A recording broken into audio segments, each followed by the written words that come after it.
Les sœurs de Lazare envoyèrent dire au Seigneur, « Seigneur, celui que tu aimes est malade. » En parlant ainsi, elles frappent à la porte de son cœur.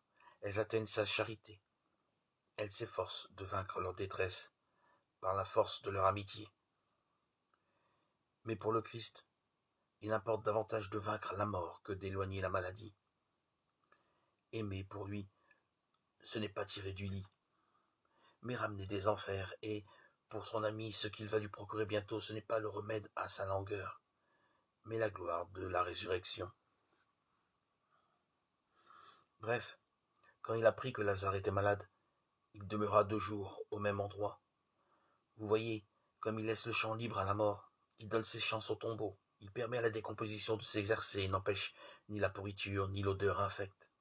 Il accepte que le séjour des morts se saisisse de Lazare, l'engloutisse, le garde prisonnier.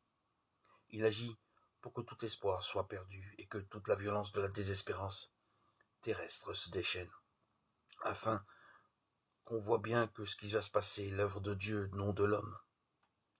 Il reste au même endroit à attendre la mort de Lazare, jusqu'à ce qu'il puisse l'annoncer lui-même et déclarer qu'il ira vers lui.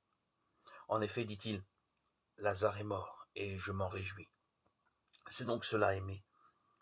Le Christ se réjouissait parce que la tristesse de la mort allait bientôt se transformer en la joie de la résurrection.